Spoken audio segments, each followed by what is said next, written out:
Hello guys, my name is Jeffy Santos and I'm going to tackle the all overview of the carbohydrates and their classification, their definition, their functions, and etc. So, okay, let's begin. The carbohydrates serve as a primary source of energy for all cells. Their names derive in a part from the basic formula for the most simple sugar, the H2O, is hydrated carbon. So, carbohydrates are found alone as the monosaccharides or in a virus combined form when joined with themselves or with other monosaccharides by the glycosidic bonds. To form short chains to 2 to 8 units, they are termed in oligosaccharides, or must call them the disaccharides. When they are joined to form long chains, which can contain over 1,000 of units, they are referred to as a polysaccharides.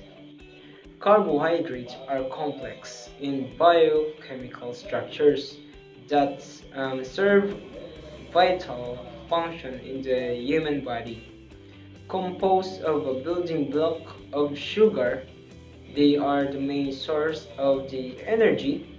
There are many types of many types of carbohydrates. One or more sugar will link together to form a carbohydrate. Um, of yeah, to form a carbohydrates of different types. So the complex of carbohydrates consists of a thousands of repeating sugar units and are the major constituent of the starch. Uh, the nucleotides such as a DNA are also composed of a carbohydrates. So the ubiquitous is the natural environment. Carbohydrates perform in a important bodily function. Among most important are regulation of the blood glucose and the provision of energy for the body. In addition, carbohydrates spare the use of protein for energy until the body is completely depleted of the carbohydrate stores. They can be used as flavorings and sweeteners and are source of dietary fiber. Yeah, okay. Their composition is complex and their function is essential. So, what carbohydrates first? That is the intro, what I said earlier. So, carbohydrates is a naturally occurring compounds and derivatives form um, from them, form from them. In the early part of 19th century, substances such as wood, starch were found to be composed mainly of molecules containing atoms. So, uh, containing atoms of carbon, hydrogen, and oxygen, and to have the general formula of CH6H12, the O6, and other organic molecules with similar formulas were found to have a similar ratio of hydrogen to oxygen. The CX, H2, and OY is commonly used to represent many carbohydrates, which means water carbon. So carbohydrates are probably the most abundant and whispered organic substance in the nature. So, and they are essentially constituents of all living things. The carbohydrates are formed by green plants from carbon dioxide and water during the process of photosynthesis. So, carbohydrates serve as energy, serve as a energy sources and as a essential structural components in the organism. In addition, again, the parts of the structures of nucleic acids, which contain genetic information that consists of the carbohydrates, the living tissues and foods in the form of starch, cellulose, and sugars. So, the ratio of oxygen and hydrogen is in carbohydrates is the same as in water. So we already know what is water. It is typically breaks down in the animal body to release energy.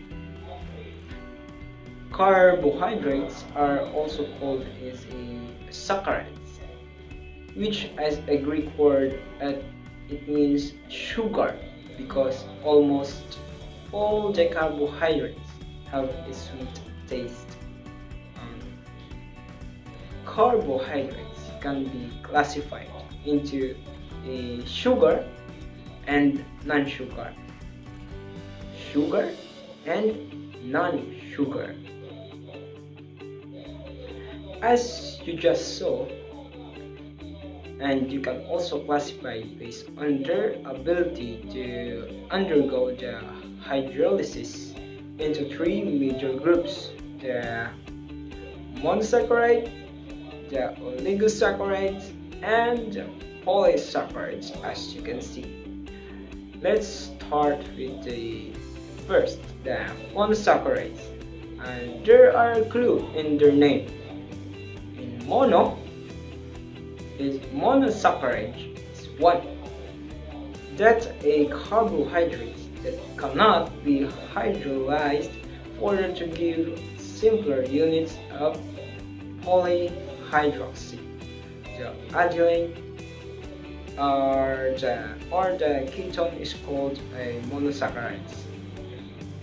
As a name suggests, as one saccharide unit, we can classify um, the under of monosaccharide, which is the aldus and ketus. The aldus and ketus. So, okay, we're done the monosaccharides. So let's move on to the oligosaccharides. So, oligosaccharides is a carbohydrate that yield 2 to 10 monosaccharides units on the hydrolysis are called the oligosaccharides, and this can further classified according to the number of monosaccharides. Monosaccharides units will produce hydrolysis. So you can have the disaccharides, the trisaccharides, and the tetrasaccharides. The very common unit is the disaccharides. So, on the hydrolysis, disaccharides yield two molecules of either the same or different in the monosaccharides. The two monosaccharide units are joined by oxide linkage is called the glycosidic linkage. For example, sucrose is one of the most common disaccharides which on hydrolysis give glucose and fructose. The maltose and the lactose, also known as the also known as milk sugar, yeah, are the other two important disaccharides. While the polysaccharide, as you can see, the polysaccharide is a non-sugar, and some common example here is the starch, the cellulose, glycogen, and etc.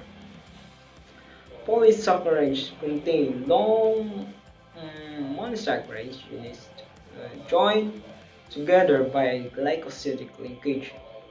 Most of them act as food storage. Starch is the main storage of polysaccharide for plants, and it is polymer of a glucose and consists of two components, the amylase and the amylopectin. Cellulose is also one of the polysaccharides that are mostly found in plants. So, how does the primary functions of the carbohydrates in our body? So, let's start. The four primary functions of the carbohydrates in the body are to provide energy, just like I said earlier. Uh, I, yeah, the stored energy build of micromolecules and spare protein and fat for other uses. Glucose energy is stored as a glycogen, with the majority of it in the muscle and liver. The primary role of a carbohydrate is to simplify the energy to all cells in the body. Many cells prefer glucose as a source of energy to all cells in the body. Many cells prefer glucose as a source of energy versus other compounds like fatty acids, and some cells such as red blood cells are commonly able to produce the cellular energy from glucose. The brain is also highly sensitive to low blood glucose levels because it uses only glucose to produce energy and function. It's about 70% of glucose entering the body from the digestion is redistributed by the liver back into the blood for use by other tissues. Cell that requires energy remove the glucose from the blood with a transport protein in their membranes. So the energy from glucose comes from the chemical bonds between the carbon atoms. Yeah, the carbon atoms. Sunlight energy was required to produce with high energy bonds in the process of photosynthesis. So is our bodies break these bonds and capture the energy to perform cellular respiration. The cellular respiration, is basically a controlled burning of glucose versus an uncontrolled burning. A cell uses many chemical reactions and multiple enzymatic steps to slow the release of energy. There's no explosion. And more efficiently capture the energy held within the chemical bond in glucose. So, the sparing protein is a situation where there is not enough glucose to meet the body needs. So glucose is synthesized from the amino acids, because there is no storage in the molecule of amino acids. This process requires the distractions of protein. So primarily from muscle tissue, the presence of adequate glucose basically spares the breakdown of protein from the being used to make glucose needed by the body. So the lipid metabolism. As a blood glucose levels rise, the use of lipids as an energy source is inhibited. Thus, glucose additionally fat spring has a effect. Rather, this is because an increase in blood glucose stimulates release of the hormone insulin, which tells cells to use glucose instead of lipids. So to use glucose to make an energy, adequate glucose levels into the blood also to prevent the development of ketosis. So ketosis is a metabolic condition resulting from an elevation of ketone bodies in the blood. Ketone bodies are an alternative energy source that cells can be used when glucose supply is insufficient, such as during fasting. Ketone bodies are acidic and high elevation blood can cause to become too acidic. So this is rare in healthy adults but can occur in alcoholics. Be aware of that. People who are malnourished, the people who are malnourished, and in individuals who have type 1 diabetes. The minimum amount of carbohydrates is the diet required to inhibit the ketosis in adults is 50 grams per day. 50 grams per day. Carbohydrates are critical to support life's most basic function, the production of energy. So without energy, none of other life processes are performed. So, although our bodies can synthesize glucose, it comes at the cost of protein destruction.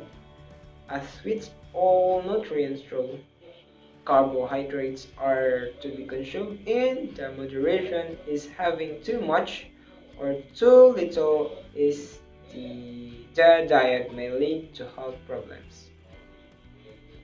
Thank you for listening, and once again, my name is Jeffy Santos and I hope you like my video. Thank you. See you on my next